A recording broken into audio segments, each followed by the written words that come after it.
In the vast, unending expanse of the Mojave Desert, far from the closest semblance of civilization, there stood a solitary, dilapidated house. This house, isolated and seemingly abandoned, was home to a girl named Eliza. Eliza was a figure of mystery, a lone soul in the midst of an unforgiving wilderness. Eliza's life was one of solitude and survival, her only companions the howling wind and the shifting sands.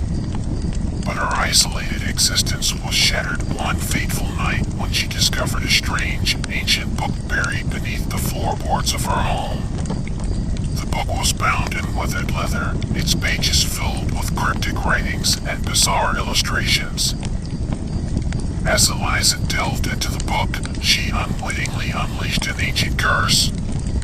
The desert around her began to change, the nights growing longer and the days filled with a sense of foreboding. Shadows moved in the corners of her vision, and the wind whispered in a language that chilled her to the bone. The first sign that something was terribly wrong came with the appearance of figures in the desert, ghostly apparitions that roamed the dunes under the light of the moon, their eyes glowing with a malevolent light.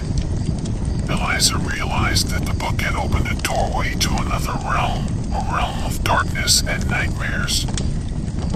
Desperate to end the curse, Eliza sought the help of a reclusive hermit named Silas, rumored to possess knowledge of the occult. Silas lived in a ramshackle cabin on the outskirts of the desert, a man weathered and twisted by his years of isolation. Silas revealed that the book was known as the Tome of Shadows, an artifact of great power and danger. It had been crafted by a cult that worshipped ancient, malevolent entities, and its pages held the key to summoning these beings into the world. As the curse intensified, the fabric of reality around Eliza's home began to warp. The desert became a nightmarish landscape, inhabited by unspeakable horrors, creatures of shadow and flame that preyed upon the living. Eliza and Silas embarked on a perilous journey to find the heart of the curse, a place in the desert where the veil between worlds was thinnest. Their path was fraught with danger as they navigated a landscape that defied the laws of nature, facing the twisted spawn of the Tome's dark magic. Their journey led them to an ancient ruin, a temple half buried in the sand, its stones etched with the same cryptic symbols as the Tome. Inside, they found the remains of the cult, their bodies preserved in a state of eternal torment, a warning of the power they had unleashed. In the temple's inner sanctum, Eliza and Silas performed a ritual to seal the doorway opened by the Tome. The ritual was a battle of wills against the forces conjured by the book, a struggle to close the breach before the entities could fully enter the world. As the ritual reached its climax, the entities manifested in their true, horrific forms, beings of darkness that sought to break free from their ancient prison. In a final act of courage, Eliza used the Tome to draw the entities back, sacrificing herself to ensure their imprisonment. With the closing of the gateway, the desert returned to its natural state. The horrors that had plagued it vanished back to their realm. Silas, bearing the burden of what had transpired, took the Tome, vowing to protect it and ensure that its dark magic would never again be unleashed. The story of Eliza, the girl in the middle of nowhere, became a legend in the scattered settlements of the Mojave. Her sacrifice was remembered as a testament to the strength of the human spirit in the face of unimaginable evil. And in the heart of the desert, where the ruins of the ancient temple still stood, the memory of that struggle lingered, a haunting reminder of the darkness that lies waiting in the forgotten corners of the world, ever eager to break through into our reality. Now the second story.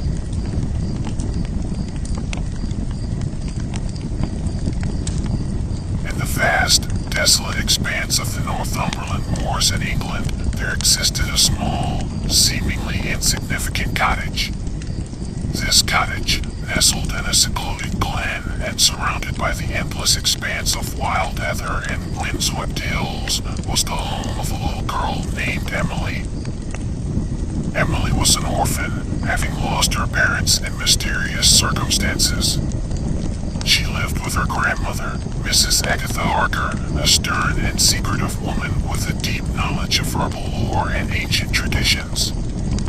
Their life was one of isolation and simplicity, far removed from the nearest village. The moors were a place of stark beauty and hidden dangers, of whispering winds and shifting shadows. Emily grew up with the legends of the moors, tales of ghostly apparitions and otherworldly creatures that roamed the rolling hills and deep, shadowy valleys. One chilly autumn evening, as the sun set behind the distant hills, casting long shadows across the moors, Emily stumbled upon an ancient, weathered stone circle. It was a place she had been warned to avoid, a place her grandmother spoke of in hushed, fearful tones. Driven by a child's curiosity, Emily stepped into the circle. The air around her grew colder, and the sky seemed to darken. The wind carried a low, haunting melody, and the stones seemed to hum with an ancient power. That night, Emily's life changed forever. She began to see things, terrible things, that no one else could see. Shadows moved in the corners of her eyes, and she heard whispers on the wind, voices that called out to her in the darkness. Mrs. Harker, realizing what had happened, revealed the truth to Emily. The stone circle was a gateway, a place where the veil between worlds was thin. Emily had awakened something ancient and malevolent, a presence that had lain dormant beneath the moors for centuries. As the days grew shorter and the nights longer, the presence grew stronger. Unnatural mists rolled across the moors, and ghostly lights danced in the distance. The villagers in the nearest town spoke of a curse, of a darkness that had descended upon the moors. Emily, with her grandmother's guidance, sought to understand and undo what she had unleashed. Mrs. Harker's knowledge of ancient lore led them to a series of hidden, arcane texts that spoke of the entity, a creature of shadow and despair, bound to the stone circle by the ancient druids. The only way to banish the entity was to perform a ritual on the night of a winter solstice, the longest night of the year.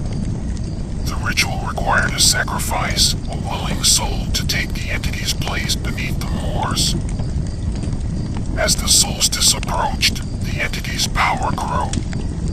The cottage was besieged by nightmarish creatures, twisted forms that emerged from the mists. Emily and her grandmother stood firm, protected by ancient charms and the strength of their will.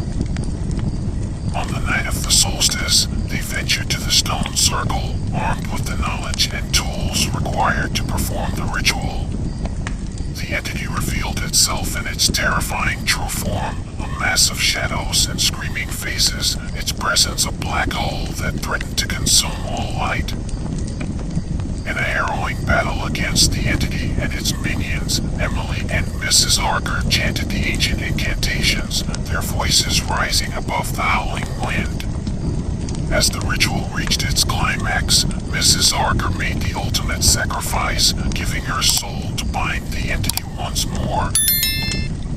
With the break of dawn, the entity was banished, the mists cleared, and peace returned to the moors. Emily was left alone, her grandmother's sacrifice a painful memory, but her bravery and love had saved the moors from unspeakable evil. The story of Emily and the ancient entity became a legend on the moors, a tale of courage and sacrifice in the face of darkness. The stone circle remained, a silent guardian, a reminder of the thin veil that separates our world from the realms of ancient and unfathomable horrors. Now the third story.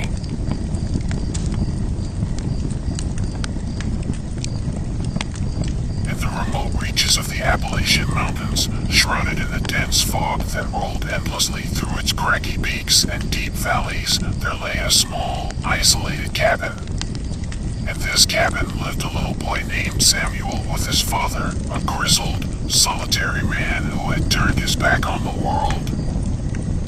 Samuel's life was one of seclusion and silence, his world confined to the rugged wilderness that surrounded their cabin. His father, a man of few words, had always warned him to stay away from the dark woods that loomed ominously at the edge of their property.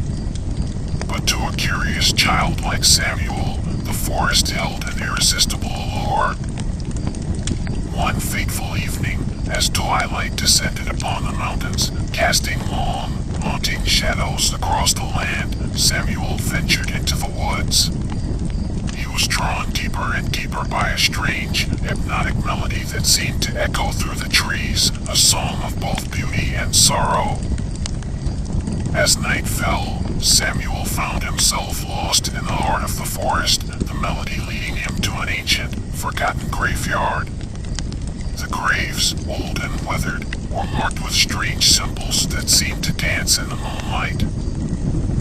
That night, Samuel unwittingly awakened something ancient and malevolent that had been slumbering beneath the graveyard, a spirit of the forest, twisted and corrupted by the passage of time and the forgotten rituals performed in its honor.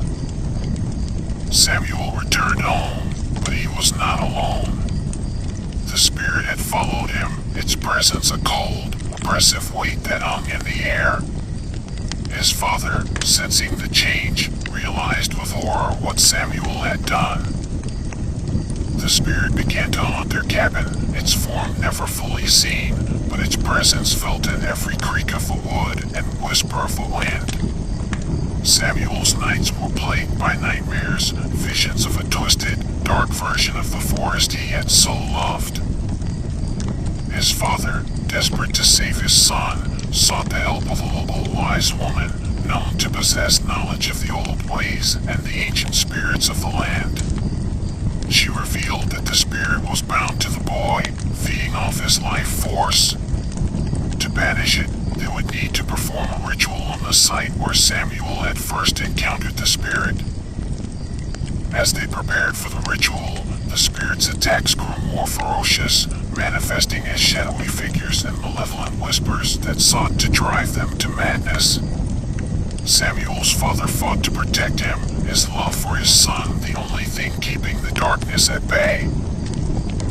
On the night of the ritual, they returned to the graveyard, the air thick with an otherworldly chill. The wise woman chanted ancient incantations, her voice a beacon of light in the suffocating darkness.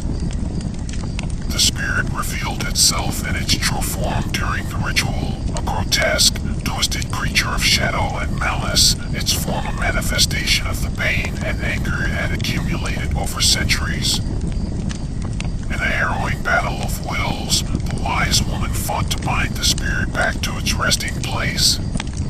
Samuel, amidst his terror, found a strength he did not know he possessed, his innocence and purity a stark contrast to the corruption of the spirit. As the ritual reached its climax, the spirit was dragged screaming back into the earth, the graveyard returning to its silent, somber state. Samuel and his father, exhausted but alive, watched as the first light of dawn broke over the mountains. In the aftermath, they left the cabin, unable to remain in a place that had been touched by such darkness. The story of Samuel and the spirit of the forest became a whispered legend in the valleys of the Appalachians, a tale of innocence facing the horrors that lurk in the forgotten corners of the world. And in the heart of the forest, the ancient graveyard lay still once more, a silent guardian of the old, dark secrets of the land, and of a little boy who had faced the unimaginable.